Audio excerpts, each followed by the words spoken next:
Cristiano Ronaldo, vai embora Cristiano Ronaldo, bateu, golo. Balotelli, Aguero! Posse de bola para Portugal, vai Éder, chuta!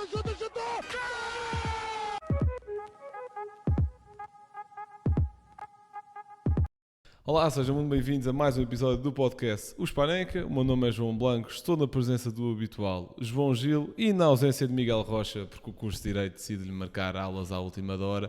Trouxemos outra representante do curso de Direito, Matilde Pinhol, tudo bem? Olá. Que já é uma pessoa do projeto para quem está atento. Participou em podcast relativamente ao futebol feminino, aí ao Mundial, e pronto, e hoje decidiu vir falar do seu grande amor, não é seleção, é mesmo Lionel Messi. Exato. E havemos de falar sobre isso. Mas começando pela seleção, já foram os 2 jogos e já agora damos também essa nota. Isto andar a publicar às quartas é muito giro, mas não é o nosso estilo. Para a semana vemos publicar os Europa Parencas e na semana a seguir já voltamos às segundas. Reajustámos isto por causa dos jogos da seleção e também porque o Gil é uma pessoa muito limitada em termos de horários. Começando pela seleção, portanto tivemos 2 jogos, 3-2 contra a Eslováquia no Dragão, onde ganhámos assim um bocadinho sofrido e onde garantimos a qualificação para o Europeu, e 5-0 fora contra a Bósnia, onde garantimos o primeiro lugar do nosso grupo. Portanto, Matilde, começo por ti. Quero perguntar o que é que achaste dos jogos, pontos fortes e pontos fracos, e de 0 a 10 o quão bom é o português de Roberto Martínez. Eu acho que, para espanhol, eu acho que o português do Roberto Martínez, eu valorizo bastante o esforço dele, porque não é todos os dias que se vê um selecionador estrangeiro a ter esta preocupação, e eu acho que isto também é uma marca de Roberto Martínez. Portanto, valorizo. E de 0 a 10, sei lá, vou dizer um 6,5. Um 6,5, sólido. Mas relativamente aos jogos da seleção, o jogo contra a Eslováquia foi o primeiro jogo onde Portugal acabou por sofrer golos nesta fase, por 2 erros, mas que acho que não sejam propriamente... ou seja, não devemos martirizar o jogador que os cometeu por isso ter acontecido, ainda é um jogador muito jovem, mas continuamos a mostrar que somos uma seleção com bastante golo, apesar de estes adversários com que nos defrontámos não serem uma prova de fogo, mas acho que há aqui umas dinâmicas já que foram experimentadas, que acho que se calhar num jogo acima, que poderão também elas funcionar. E, portanto, não estou 100% descansada com esta seleção, apesar da qualidade individual estar toda lá, mas acho que há uma ideia coletiva que ainda pode, apesar de ter já uma base, ainda pode ser muito mais melhorada e trabalhada. Ok. Gil, tu que, como se sabe, és o fã número 1 da nossa seleção nacional, quero-te perguntar o que é que achaste dos jogos. Tenho a certeza que os acompanhaste com a maior das atenções. Olá a todos. Em primeiro lugar, cumprimentar a Matilde pela sua presença aqui, primeira vez pelo menos neste tipo de episódios do Spaneca. Dizer que já é bom ver uma cara diferente da do Rocha. Pá, esperemos que para a semana venha alguém substituir o Lang, também não era nada mal pensado. Estou a brincar, obviamente. O que é que queres dizer, o Lemos do Benfica? Não fales do senhor doutor Lemos. Portanto, respondendo exatamente à tua pergunta, não vi os 2 jogos com a maior das atenções, como tu estavas a sugerir, ironicamente. Também não sou o fã número 1 da seleção neste momento. Acho que não é a altura para falar muito disso, mas prende-se com questões do próprio clube, questões de empresários, questões de maroscas, como eu costumo gostar de chamar. Portanto, mas pronto, Gil é um radical. Não interessa agora muito isso. Vi o primeiro jogo com atenção, esse sim. E gostei do que vi, sinceramente, especialmente na primeira parte. Pareceu-me uma seleção bastante bem oleada ofensivamente. Defensivamente, não demos praticamente oportunidades na primeira parte. Reparei numa coisa que gostei de ver, não sei se vocês concordam, mas para mim no primeiro jogo não jogámos com um sistema a 3 centrais. Jogámos com Ruben Dias e António Silva. E no segundo jogo também espaços, e isso vem de outras coisas, na minha opinião. Mas isso já não tinha sido experimentado há uns jogos atrás? É possível. Eu não tenho sei. mesmo essa ideia, Também- por acaso. eu acho que sim, Pois, também fiquei com isso. essa impressão porque, também contra este tipo de adversários, jogar sempre contra as centrais Sim. também era demais. Mas força, Gil, desculpa. Sim, pronto. Era só para ter a certeza se vi o mesmo jogo que vocês, porque foi realmente o que me pareceu e fiquei surpreendido. Não sei se foi a primeira vez, se calhar já não, mas pelo menos foi a primeira vez que eu reparei assim inequivocamente que tinha mudado de sistema. E pareceu-me que o futebol ofensivo foi mais trabalhado, mais incisivo. Marcámos 2 golos, não foi? Depois marcámos um na segunda parte. Acho que estava 2-0 ao intervalo, sim. 2 bons golos. Um do Gonçalo Ramos, um excelente cruzamento do Bruno, que adiante já para mim foi o homem do jogo no primeiro jogo. E se calhar no segundo também não fica mal entregue, mas especialmente no primeiro faz 2 assistências, não é? Acho que foram sim, 2 acho assistências para o primeiro golo e depois para o terceiro. Portanto, foi uma boa primeira parte de Portugal, talvez a melhor que eu já vi desde que Roberto Martínez chegou. E a segunda parte trouxe coisas diferentes, trouxe um Portugal mais desligado do jogo, claramente a precisar de substituições, como diziam até os comentadores da RTP, o Sr. António Tadeia. Exatamente. Achas E que o Estádio do Dragão foi um fator desse adormecimento? não vou entrar por aí, acho que o Estádio do Dragão teve bastante bem para variar. Como estás a dar sangue no monstro? Para variar, queres mais sangue que isto? Pronto, acho que o Estádio do Dragão desta vez portou-se bem, apelado os jogadores todos, consoante os clubes que eram, e foi uma mensagem transmitida tanto pelo selecionador como pelo próprio Pinto da Costa, que pediu que os jogadores fossem aplaudidos. O que eu acho bem, obviamente que estamos num contexto de seleção nacional, somos todos do mesmo lado. Mas a segunda parte, como eu estava a começar a dizer, foi claramente pior. Portugal desligado,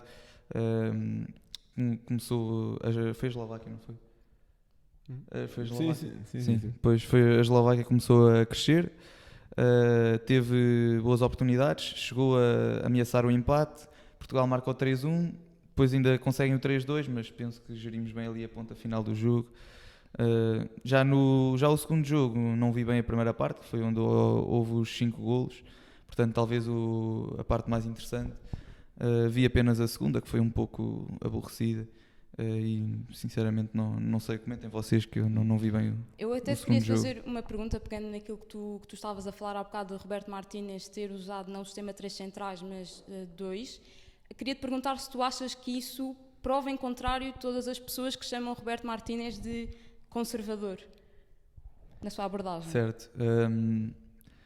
Consigo compreender o que estás a dizer, mas eu acho que se calhar chamar um sistema 3 centrais logo conservador é uma ideia um pouco conservadora. Não, no sentido de manter sempre a mesma...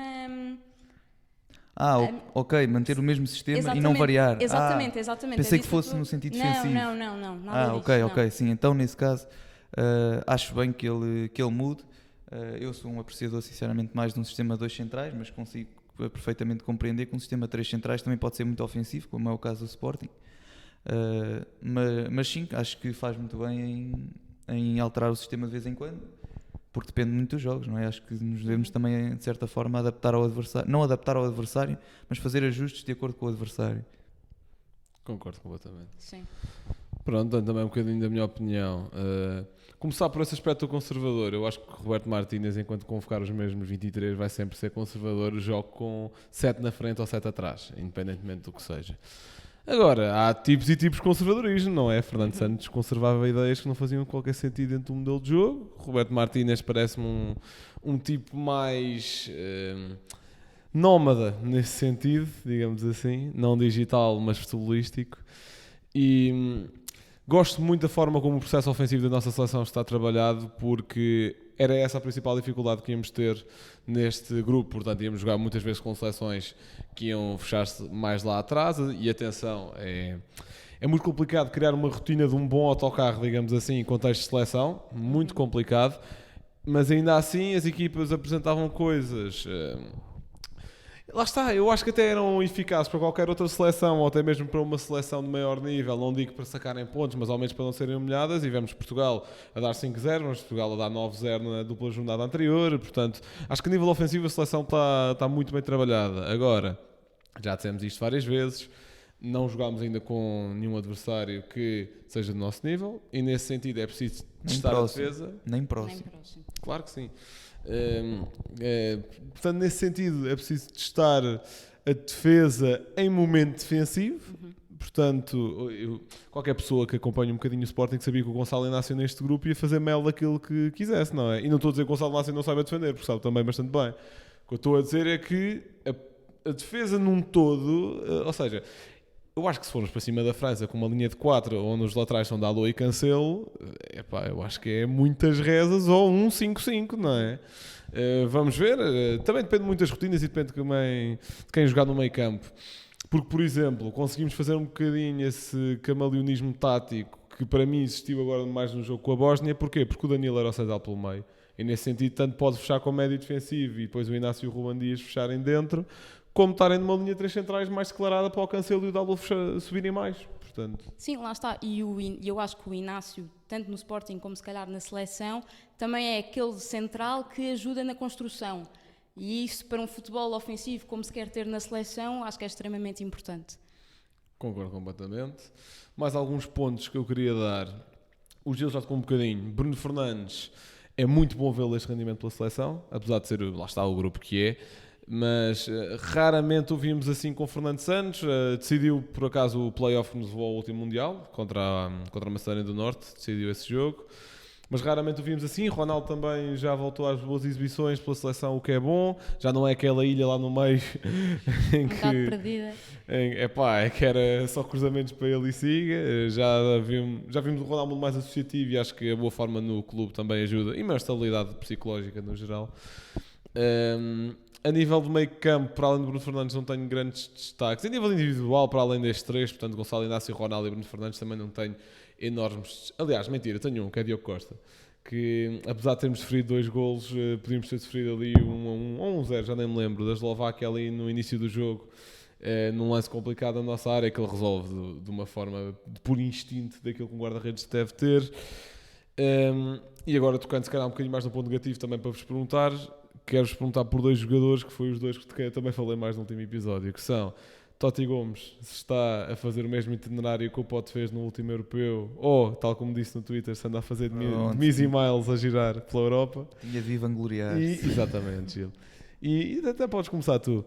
Quero-te perguntar pelo Totti Gomes, que anda aí a passear, e quero-te perguntar pelo meio campo, por 2 nomes em específico. Em primeiro lugar, Ruben Neves, que também não encheu as medidas a ninguém, e em segundo... aliás, até por 3, que é para te despachar assim logo o meio campo. Segundo, Vitinha, se devia ou não jogar mais. E terceiro, João Neves, exatamente a mesma pergunta. Pronto, então vá, vou começar pelo meio campo, se calhar, e respondendo já a Ruben Neves, eu acho que é quase um ultraje no último jogo ele entrar primeiro que o João Neves. Obviamente que o João Neves estava-se a estrear pela seleção, que é um certo fator de minimizar esta situação, mas de qualquer forma parece-me que o Ruben Neves ainda entrar para a seleção, como nós falámos, que nem sequer deveria estar nos convocados, provavelmente já diz muito desta situação toda. Depois Vitinha claramente deve jogar mais, está a jogar no Paris, no PSG, está a jogar bem. É um médio com muita qualidade, como todos reconhecemos, bola no pé, então é de alta categoria. E João Neves, não posso pedir muito mais, sinceramente. Estreou-se, deu ali 2, 3 passos, ainda levou uma bela falta, que pronto, e portanto não se pode pedir muito mais. Portanto tem de jogar mais a partir de agora, obviamente. Foi a sua estreia, agora vai sempre, espero eu, ganhar minutos na seleção progressivamente. Não peço já que ele seja titular, nem nada próximo disso, mas que vá entrosando. O que é que tinhas perguntado mais? Totti Gomes? Exatamente, Totti Gomes. Pronto, acho que já falei bastante sobre ele na semana passada, no episódio da convocatória, e a minha opinião mantém-se inalterada.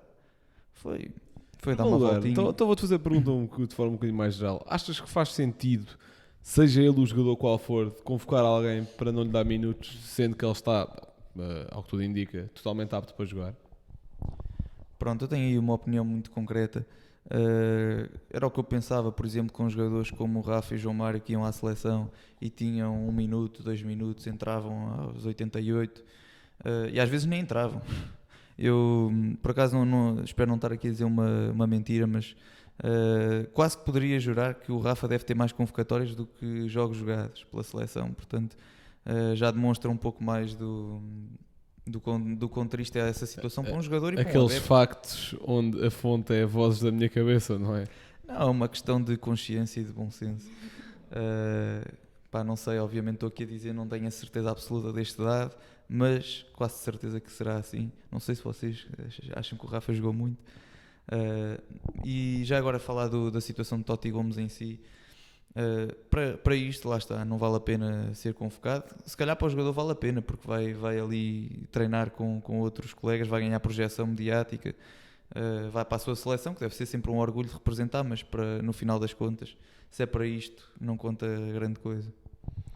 Matilde, pergunto também pelas mesmas individualidades, pela questão do meio campo e pela questão Totti Gomes. A questão do Totti Gomes, ou seja, eu continuo... Eu ando a puxar de Totti Gomes, mas ele não é espanhol nenhum. Mas eu acho que o Totti Gomes é uma situação muito estranha, porque foi o único, aliás, foi assim, o único jogador sem motivo aparente que foi dispensado, não convocado, o que levanta ainda mais dúvidas relativamente ao facto de aparecer na convocatória. E, portanto, não percebo onde é que Roberto Martínez poderá querer encaixar este jogador. Mas, ao mesmo tempo, por exemplo, agora sendo um bocado da questão de Totti Gomes e falando da questão de porque é que há certos jogadores que são chamados, mas não têm minutos, mas eu acho que isso é a dinâmica da seleção, ou seja, é já prevenir futuros problemas que possam surgir, e há os jogadores que simplesmente fazem sentido ser chamados, apesar de não terem minutos nenhuns, apesar de eu achar que estes próximos jogos da seleção devem ser perfeitos para esses jogadores entrarem, porque o apuramento está 100% garantido. Portanto, se quisermos ver também e testar esses jogadores dentro das próprias dinâmicas da seleção, das dinâmicas já existentes, acho que esta era uma excelente oportunidade. Relativamente às individualidades, eu acho que, relativamente ao Ruben Neves, e isto é uma coisa, e agora vou-vos citar, porque já não lembro qual de vocês é que disse no último episódio, mas que é, eu não me lembro de uma excelente, não digo excelente, mas alguma prestação boa do Ruben Neves nos últimos tempos pela seleção. Eu até disse mesmo 3 anos. Pronto, ainda mais específico. Eu ainda adicionei clube mesmo. Clube. Não me lembro de ver o Ruben Neves jogar a bola nos últimos 3 anos. Para Sim. mim é uma miragem coletiva. Portanto, mas eu aqui até se calhar vou mais longe. Não sei se, por exemplo, o Ruben Neves terá sido chamado, por exemplo, não sei, por exemplo, por outros médios defensivos, ou seja, por outros jogadores naquela posição estarem lesionados. Por exemplo, um William Carvalho, não sei. Florentino, que eu saiba, está Florentino, bem. claro, sim. O Eu agora Castro, que eu saiba, está bem. Não, eu estava a pensar... Pai, Eu Ruben agora- Neves ao Castro. Eu agora fui um bocado repescada porque eu estava a pensar mais ou menos do género, os jogadores ali meio com idade perto do Ruben Neves que pudessem O fazer. Essu, que eu saiba, está bem. Sim, mas o Essugo joga. O Eustáquio, que podia meter ali uma nacionalidade diferente, só um bocadinho. Epá, sei lá. Eu acho que qualquer pessoa... Eu acho que até o Gil dava um melhor médio defensivo do que o Ruben Não, Neves. estamos aqui a esquecer-nos do Mas, por Chiquinho, exemplo, atenção. Ora. mas eu acho que também a questão do Florentino também, apesar de o que eu dizer isto depois não coincidir com a realidade, porque na seleção também são chamados jogadores com poucos minutos, mas se calhar a questão do Florentino também prende-se com esta época ainda não ter tido assim um maior dos destaques Concordo na plenamente. equipa principal. Concordo plenamente. Eu até disse que não seria, se calhar, um dos meus convocáveis neste momento. Epá, eu percebo, mas por outro lado está lá o Ruben Neves. Pois, Portanto, por isso, eu sei, por isso é que se calhar o que eu estou a dizer perde força. eu convocava o Renato Veiga mesmo. Bem, dando também aqui 2 cêntimos sobre isto. Eu acho que muito... só num contexto muito específico é que se convoca um jogador neste tipo de situações para ele não jogar nem que seja 5 minutos. Acho isto muito estranho.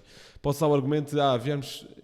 O que eu acho que aconteceu aqui, sem ter nenhum tipo de inside, é o Roberto Martínez quis vê-lo trabalhar com o grupo que já tinha acontecido, portanto ele devia ter trabalhado bem e devia ter gostado, mas esta vez não deve ter corrido bem nos treinos, portanto não o convocou de todo. É o que eu suspeito que tenha acontecido aqui.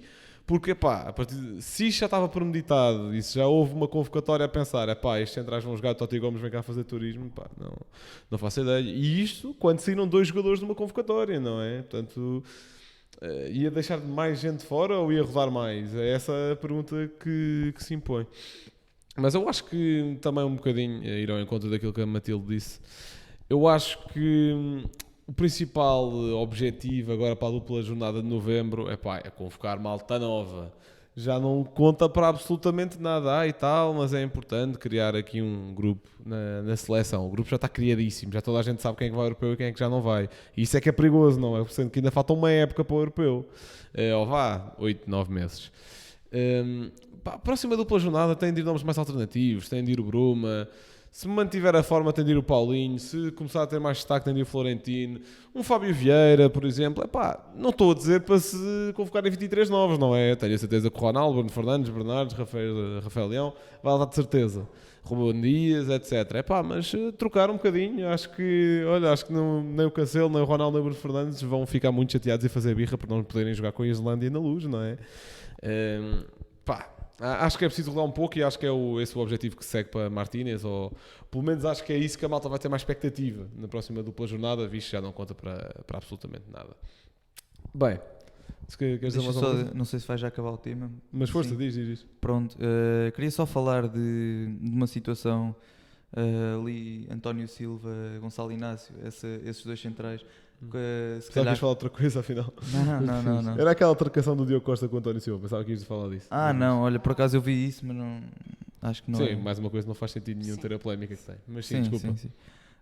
Pronto, é só porque eu acho que neste momento concordo com Gonçalo Inácio no modelo a 3 centrais, até porque joga no clube, isso é a principal razão e acho que está mais familiarizado.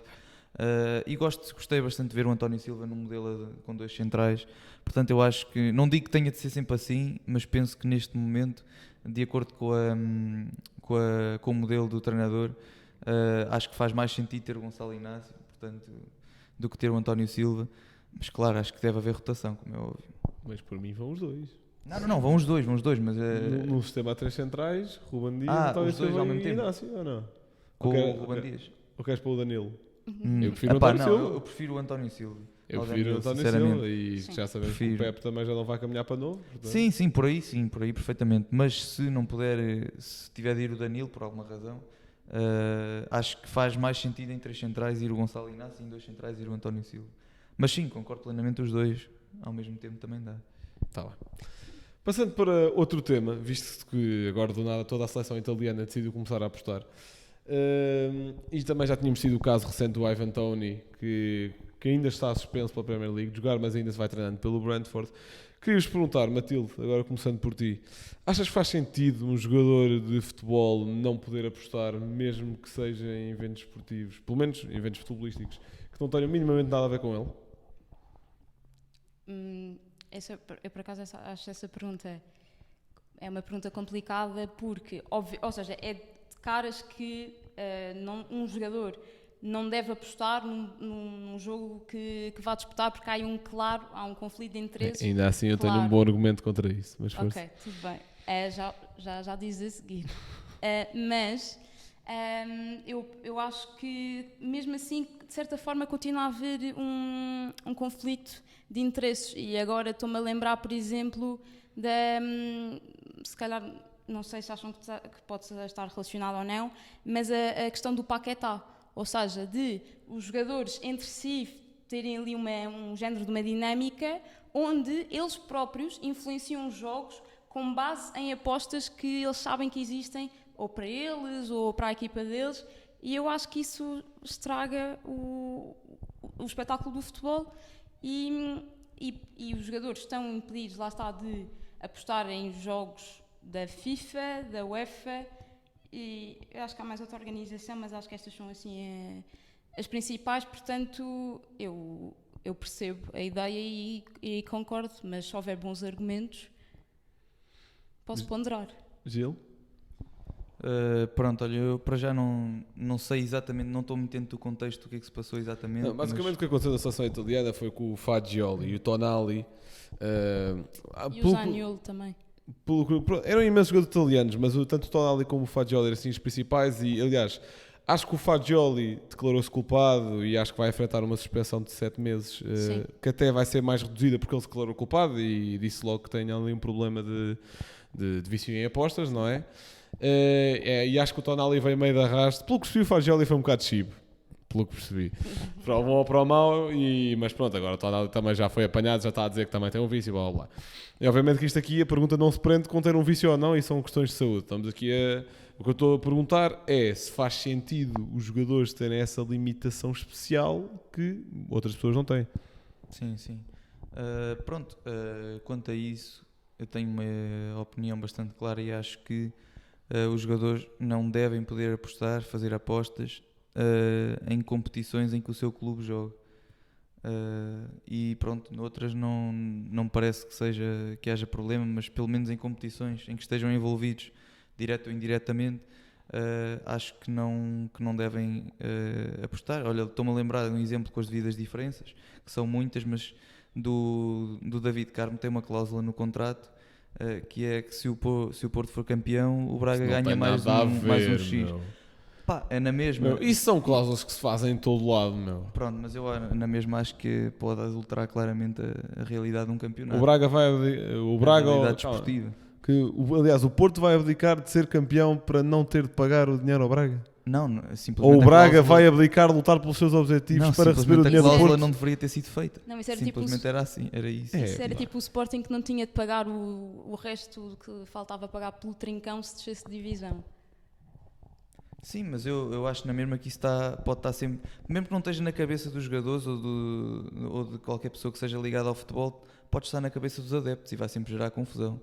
Portanto, eu acho que o melhor era mesmo não incluir esse tipo de cláusulas, tal como eu acho que o melhor é não fazer apostas, mais uma vez repito, dentro de um clube ou de uma competição em que o jogador esteja envolvido. Sim, mas agora estou curiosa. Epá, não concordo nada. Não concordo nada porquê? Obviamente que... Eu já vou aos jogos em que o jogador está envolvido. Vamos partir do suposto em jogos, mesmo que seja da mesma competição, em que o jogador não está envolvido. Qual é que é o problema do Ivan Toney apostar no número de cantos de um Southampton City?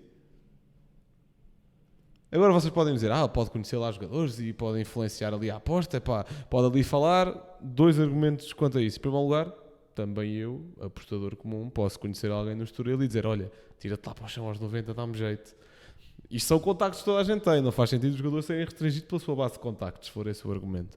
O ponto número 2 que eu queria dizer, esqueci-me entretanto, portanto não sei.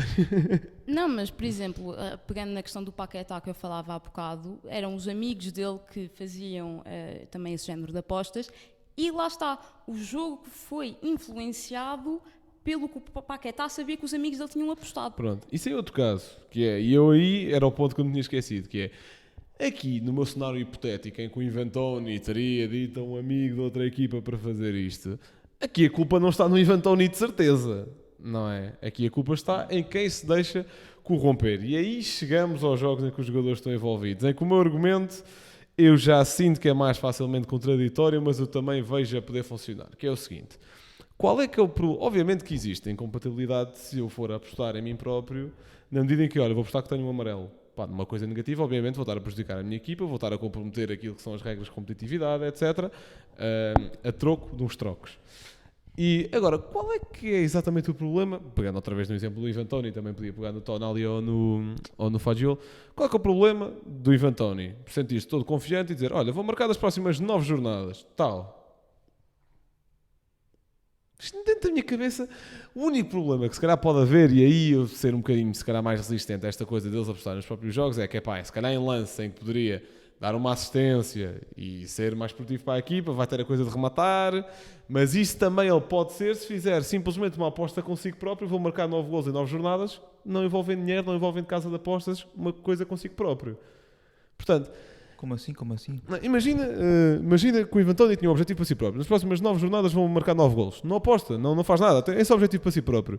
pode acontecer isso também, não é? Deixa de passar a bola nos lances de perigo e quer marcar. Quer cumprir esse objetivo. Quer Isso é o que cumprir essa qualquer palavra. jogador deve ter em conta, não é? Sim. Não, ter em pronto, mente. é o que eu estou a dizer. Agora, então qual é que é a diferença de fazer isso? Gratuito ou fazer isso a dinheiro?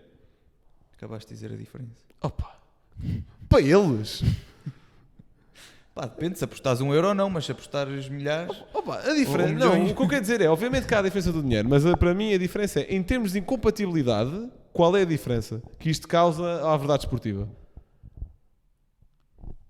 Isto não me cabe na cabeça.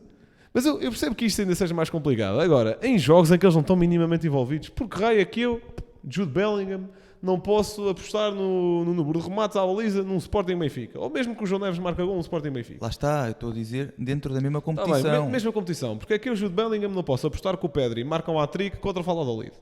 Pronto, tu há bocado falaste, mas ele pode conhecer um jogador, mas isso também eu posso conhecer um jogador. E é Qual é a probabilidade de tu conheceres um jogador no Estoril? Qual é a probabilidade do Ivan Toney conhecer um jogador na Premier League? Mas isso estás a assumir, Gil. A quantidade de malta rica que está nos círculos de influência de jogadores de futebol que poderia fazer isto à vontade.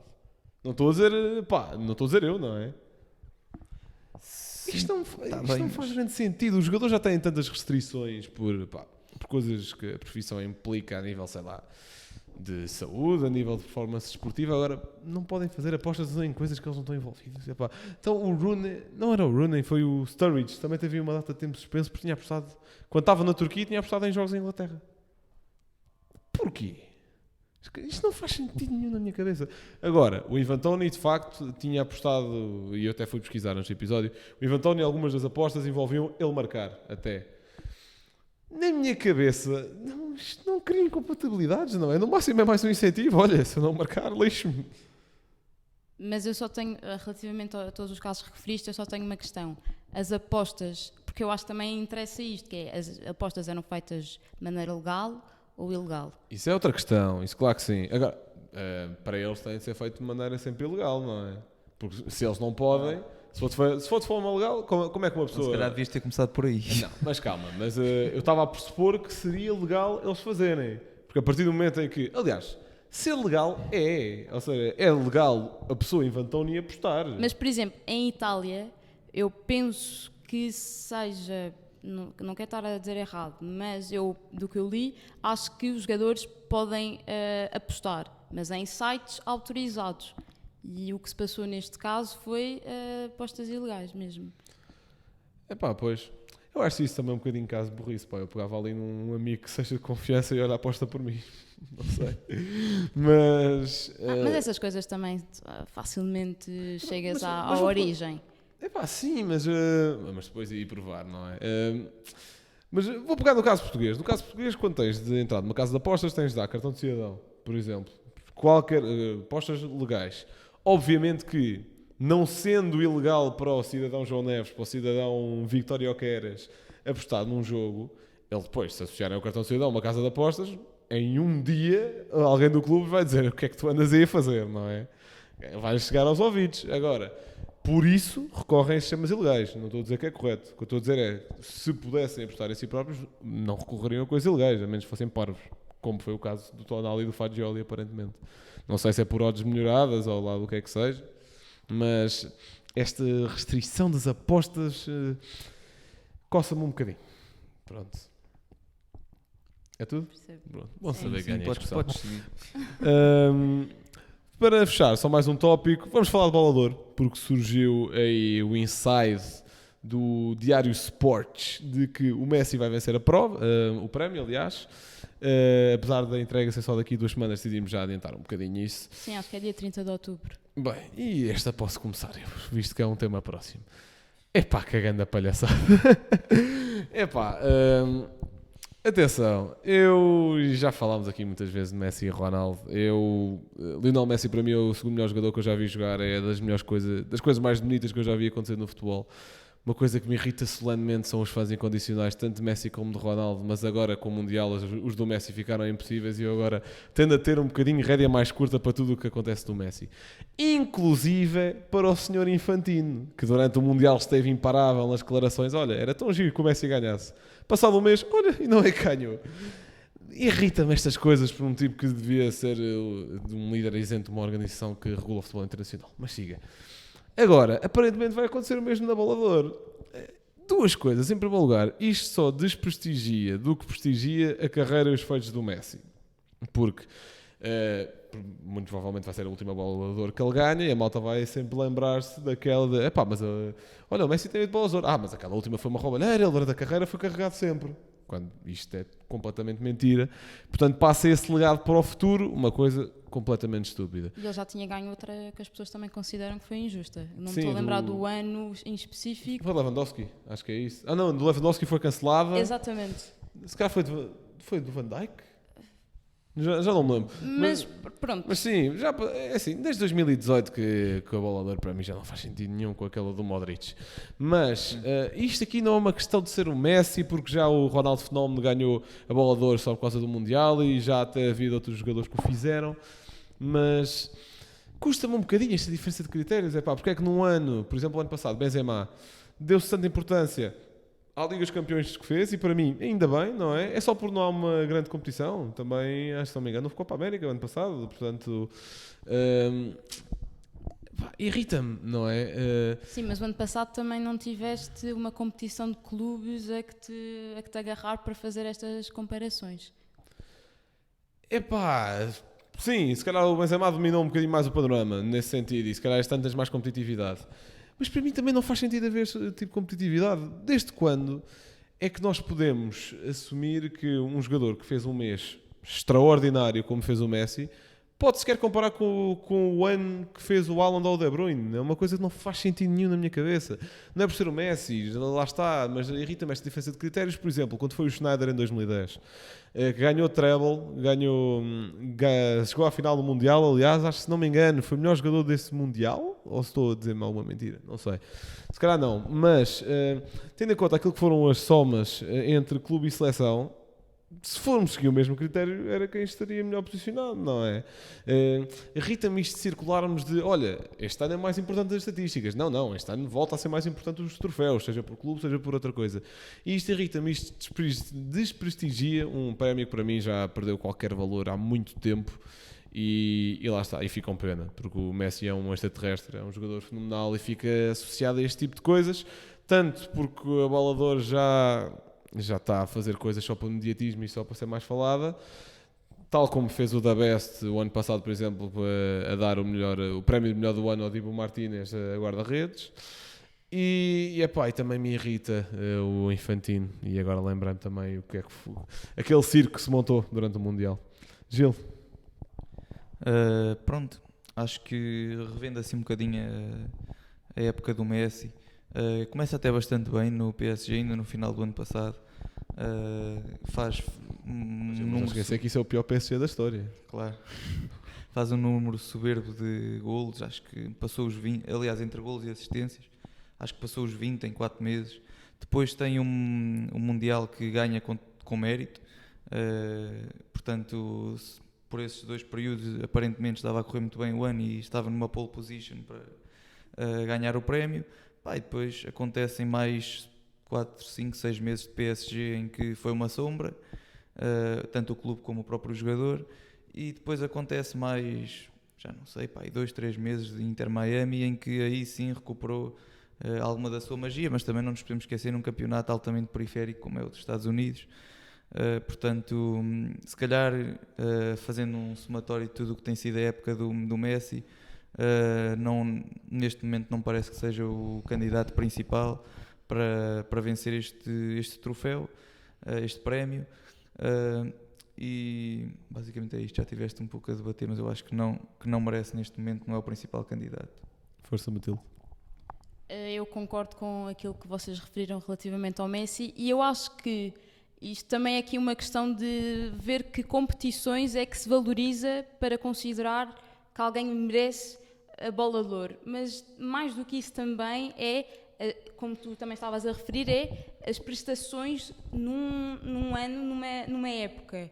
E eu acho que, atenção, na minha ótica, devia ganhar um jogador do City, não necessariamente o Haaland, porque para mim o Haaland ainda, se calhar, no futuro pode vir a ganhar uma Bola de Ouro. Eu acho que o Haaland tem esse potencial, mas neste momento eu acho que ainda era demasiado cedo.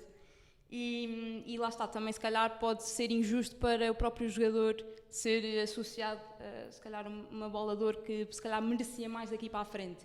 Mas claramente tinha de ser um jogador do City, De Bruyne, obviamente, e até chamo aqui à colação outro jogador que se calhar para algumas pessoas não faz sentido nenhum e vão achar a ideia absurda, mas o Rodri pela influência que teve tanto na final da Champions como em todos os outros jogos. Mas lá está, a posição do Rodri também não beneficia Nunca na vida vai ganhar um médio isso, defensivo. não beneficia neste tipo de prémios. Eu acho que isso também é uma coisa que também me afasta da bola de ouro, que é os jogadores serem condicionados pela posição em que jogam. A última vez que, por exemplo, alguém que não seja assim propriamente um goleador nato ou etc., que pronto, é só o Cannavaro, quando foi o... Pois, um marco. É um marco, eu acho, sim. Deixa-me só dizer isto para terminar, que estivemos habituados nos últimos 15, talvez entre 15 e 20 anos, a ter 2 extraterrestres a ganharem a prova. Prova não, que isto não é uma prova, um prémio. E ali com o Neymar a intrometer-se um pouco no meio em algumas ocasiões. E parece-me que agora, já sei lá, dos últimos 2, 3 anos, sinto falta realmente desses... claríssimos vencedores, ou seja, temos tido Benzema, temos tido possibilidade de Haaland, temos tido possibilidade de Mbappé. Se o mundo fosse justo, tinha sido Lewandowski também. Sim. Mas sinto que não há aquela... Não estão nem próximo do nível destes dois, Messi e quem é que vai Cristiano estar? Ronaldo. Mas não Pois. será também injusto exigir aos jogadores da atualidade que cheguem ao patamar de Messi e Ronaldo? Pois, Eu se calhar acho é que há pouco um- injusto. Eu acho que há um que se tivesse escolhas a sério e como Sim, deve sim. ser de Pois. carreira já Sim. tinha lá chegado, Sim, mas e- é a vida. Pois, Eu acho que todos sabemos quem é que estás a falar. Acho que é óbvio. Que para mim é o segundo melhor jogador do Mundial, só atrás do Messi, obviamente. Sim. Pá, mas pelo menos em termos de visão do adepto, acho que o adepto gostaria de ver jogadores a esse nível ou próximos. Tá bem. Fechando o episódio, passamos para as nossas rúbricas e o meu facto de hoje vem com treinadores com mais vitórias nos seus primeiros jogos como selecionador português e Roberto Martínez isolado em primeiro com 8, José Augusto com 7 e Otto Glória com 5. Portanto, 8 vitórias em 8 jogos, eu acredito que seja bom e por muito que haja já malta, epá, não sei bem como a pedir a saída deste selecionador. Quando não há bem base para isso, não é? O que eu tenho a dizer é calma, não quer dizer que vamos ganhar o europeu, não é? Apesar de estes resultados fazerem um tipo sonhar, mas vamos dar tempo ao tempo. O Roberto Martínez tem de ser testado contra adversários do mesmo nível de Portugal e principalmente tem de começar a ver mais opções. Ele diz lá tem o Excel de 43, mas eu ainda estou para ver esse Excel. E se calhar passamos para ti, Matilde, que vai substituir o Rocha no momento cultural. Pronto, eu não quero roubar o lugar ao Rocha, Mas podes. mas posso. Eu queria recomendar um podcast da BBC que está relacionado com o desastre de Hillsborough, que eu penso que ainda hoje seja um dos maiores marcos no mundo do futebol, não só... acho que é um dos claros exemplos onde muitas vezes o futebol e a política se tocam, e acho que são episódios assim um bocadinho grandes, mas se estiverem a fazer alguma coisa em casa, o tempo passa-se bem. Pronto, e eu vou terminar o episódio mais uma vez com um tema recorrente nos Tu vais últimos passar a tempos. ser a primeira rúbrica, digo já. Quando nós dissemos, olha, para de trazer declarações do Benfica, não era preciso começar a trazer mórbidas. Pronto. Se bem que não há grande diferença. Pois, eu trouxe a declaração do selecionador da Suécia, o Jan Andersson. Ele diz, pergunto-me para onde vai este mundo. Pá, eu acho um pouco estranho e acho que deveria preocupar toda a gente que nas últimas 3 semanas as declarações que eu tenho trazido é uma sobre a Arábia Saudita, sobre direitos humanos, a outra sobre o conflito Palestina-Israel e agora sobre um atentado, que não sei bem se foi terrorista, porque para ser terrorista se calhar não poderia ser apenas visando um certo tipo de pessoas, que neste caso eram adeptos suecos, o que é completamente lamentável na mesma e é igualmente condenável. Não sei se pode considerar um ataque terrorista, mas é uma situação lamentável e mais uma vez é triste eu ter trazido um comentário destes pela 3ª semana consecutiva. Facilitas-me sempre o trabalho a fechar os episódios, já reparaste? Mas sim, pronto, obrigado por teres trazido um tema importante. Agradecer à Matilde por ter vindo aqui à Espelunca. Nós vemos para a semana individualmente todos, visto que é a semana da Europa à Panenka, felizmente a última até fevereiro, que isto dá algum trabalho ainda, ir procurar páginas e coisas. Mas depois já voltamos numa série de episódios mais normais e com convidados também. Um grande abraço e até à próxima.